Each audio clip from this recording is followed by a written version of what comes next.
రాజ్యసభ సభ్యులు సురేష్ రెడ్డి గారు వారి నిధుల నుంచి డీసీ తాండాలో కమ్మరిపల్లి మండలంలో ఈ డీసీ తాండాలో కమ్యూనిటీ హాల్ కోసం 20 లక్షల రూపాయలు వారి నిధుల నుంచి ఇచ్చినారు. దాన్ని ఇవాళ పూర్తి చేసుకుని ప్రారంభం చేసుకోవడం జరిగింది.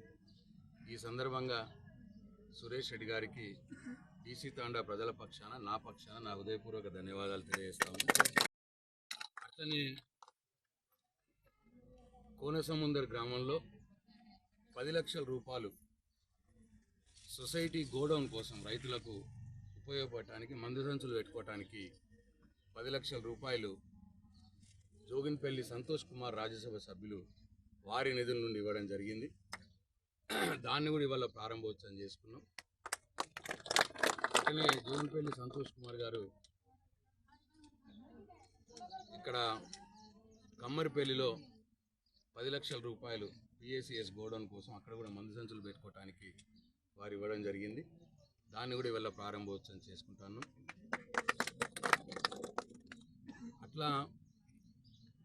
అట్లనే అమీర్ నగర్లో 6 లక్షల రూపాయలు గోడౌన్ కోసమే రైతుల కోసం గౌరవ రాజ్యసభ సభ్యులు సురేష్ రెడ్డి గారి నిధుల నుంచి వాళ్ళు ఇచ్చినారు. దాన్ని కూడా పూర్తి చేసుకొని అది కూడా ఇవాళ ప్రారంభోత్సవం చేసుకుంటున్నాం. అంటే ఈ గత 15 నెలల నుంచి ఈ కాంగ్రెస్ ప్రభుత్వం 17 నెలలైంది. ఈ కాంగ్రెస్ ప్రభుత్వం ఎమ్మెల్యేలకు ₹1 కూడా సిడిపి ఫండ్ ఇవ్వట్లేదు. ఇప్పటిదానికి ₹1 కూడా ఎమ్మెల్యేలకు ఇవ్వట్లేదు. కానీ ప్రజలేమో రైతులేమో మాకు ఇది కావాలని కోరుతా ఉన్నారు.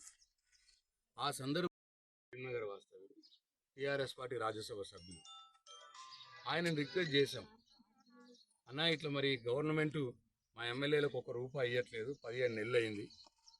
ప్రజలేమో మరి నాకు ఓట్లేసి గెలిపించిన ప్రజలు మా బాల్కొండ నియోజకవర్గంలో అడుగుతూ ఉన్నారు, పనులు అడుగుతూ ఉన్నారు. దయచేసి ముఖ్యంగా రైతుల కోసం గోడౌన్లు అడిగినారు, కోనసముందర్లో అడిగినారు, కమ్మరిపల్లిలో అడిగినారు, అట్లనే అమీర్ నగర్లో అడిగినారు. దయచేసి మీరు సహాయం చేయండి అని అంటే మరి సంతోష్ కుమార్ గారు కమ్మరిపల్లికి 10 లక్షలు, కోనసముందర్కి 10 లక్షల రూపాయలు ఇచ్చినారు. సురేష్ రెడ్డి గారు అమీర్ నగర్లో 6 లక్షలు, అట్లనే డీసీ తాండాకి 20 లక్షల రూపాయలు ఇచ్చినారు. అంటే ఎమ్మెల్యే ఈ ప్రభుత్వం ఎమ్మెల్యేలకు ₹1 ఇవ్వకున్నా నన్ను ఎన్నుకున్న ప్రజలు, బాల్కొండ నియోజకవర్గ ప్రజలు నా చేతనైనంత వాళ్ళకి చేయాలి. కాబట్టి నాకు దిక్కు దోచని స్థితిలో, నిస్సహాయ స్థితిలో మరి నేను వారి రాజ్యసభ సభ్యులు సంతోష్ కుమార్ గారిని, సురేష్ రెడ్డి గారిని అడగగానే వాళ్ళు నిధులిచ్చి మరి సాయం చేసినారు. నిజం కూడా వాళ్ళకి నా హృదయపూర్వక ధన్యవాదాలు తెలియజేస్తాను. వాళ్లకు పాపం వాళ్ళకు అవకాశం తక్కువనే ఉన్నా ఎంత వీలు ఉంటే అంత మరి సురేష్ రెడ్డి గారు మనకు సాయం చేస్తూ ఉన్నారు. అట్లనే సంతోష్ కుమార్ గారు ఎక్కడో కరీంనగర్ జిల్లా వాసి, నాకు టీఆర్ఎస్ పార్టీ రాజ్యసభ సభ్యుడు కాబట్టి నాకు ఆయనకు మిత్రత్వం ఉంది కాబట్టి ఆయన అడిగితే మనకి సాయం చేసినారు. కాబట్టి ప్రజలు గమనించాలి, ఈ ప్రభుత్వం ఎంత పక్షపాత ధోరణి వహిస్తూ ఉన్నది. నేను ప్రజలతో ఎన్నుకోబడినటువంటి శాసనసభ్యుని, బాల్కొండ నియోజకవర్గంలో నన్ను ప్రజలు ఎన్నుకున్నారు ఎమ్మెల్యేగా. రాష్ట్రం మొత్తం మీద కూడా సంవత్సరానికి 5 కోట్ల రూపాయలు ఎమ్మెల్యే ఫండ్ ఇస్తుంది గవర్నమెంట్, కానీ నాకు ఇవ్వట్లేదు. ఎందుకంటే నేను రేవంత్ రెడ్డి గారిని, ఈ ప్రభుత్వాన్ని నేను అడుగుతూ ఉన్నాను, అసెంబ్లీలో అడిగినాను, బయట అడుగుతున్నాను, మీరు ఇచ్చిన హామీలు అమలు చేయండి, రుణమాఫీ చేయండి. 2 లక్షల రుణమాఫీ చేస్తామన్నారు, ఇంకా సగం మందికి కాలేదు, రుణమాఫీ చేయండి. రైతు బంధు మీరు 15,000 రూపాయలు ఇస్తామన్నారు, కానీ ఇప్పటికీ దిక్కు లేదు. ఒకసారి ఎగ్గొట్టిర్రు, మొన్నటిసారి మార్చి 31 లోపల ఇస్తామన్నారు, మార్చి 31 పోయింది, ఇప్పుడు ఏప్రిల్ 31 పోయింది, ఇప్పుడు మేల పడ్డం. ఇప్పటికి కూడా 3 ఎకరాలు 4 ఎకరాలు కూడా దాటలేదు. వాళ్ళకు రుణమాఫీ, వాళ్ళకి రైతు బంధు ఇవ్వండి అని అడుగుతున్నాను. నేను తెలంగాణ భవన్లోనూ ప్రెస్ మీట్లు పెట్టి అడుగుతున్నాను, నిజామాబాద్లో ప్రెస్ మీట్లు పెట్టి అడుగుతున్నాను, ప్రజల మధ్యలో నుంచి అడుగుతున్నాను, అసెంబ్లీలో కూడా నా గొంతెత్తి నేను అడిగినాను ఈ ముఖ్యమంత్రిని, ప్రభుత్వాన్ని.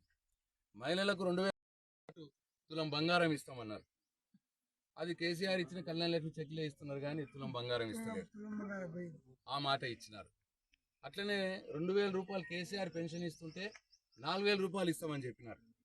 ఇవాళ 4,000 రూపాయలు పెన్షన్ ఇవ్వండి అని నేను అసెంబ్లీలో ముఖ్యమంత్రిని నిలదీసిన, నేను ముఖ్యమంత్రిని అడిగినా. నేను అందుకు నేను ప్రజల పక్షాన వారు ఇచ్చినటువంటి హామీలు మీరు అమలు చేయండి అని చెప్పి నేను పోరాడుతున్నా. కాబట్టి నా మీద కక్ష కట్టి ఇవాళ ఎమ్మెల్యేకి ఇవ్వవలసినటువంటి రాజ్యాంగబద్ధంగా ఎమ్మెల్యేకి ఇవ్వవలసిన 5 కోట్ల రూపాయలు ప్రతి సంవత్సరం ఏదైతే ఫండ్ ఉంటుందో అది ఇవ్వకుండా ఇవాళ ఆపేసి ఇవాళ పక్షపాత ధోరణితో వ్యవహరిస్తూ ఉన్నారు.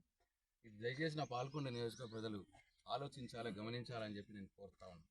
అయినా సరే నా అధికారాలన్నీ నిర్వీర్యం చేసినా సరే, నన్ను ఇబ్బంది పెట్టినా సరే, నేను ప్రజల పక్షాన పోరాడుతూనే ఉంటా, నా రైతుల పక్షాన పోరాడుతూనే ఉంటా, మా అక్క చెల్లెళ్ళ పక్షాన పోరాడుతూనే ఉంటా. తప్పకుండా ఈ ప్రభుత్వాన్ని నిలదీస్తాం.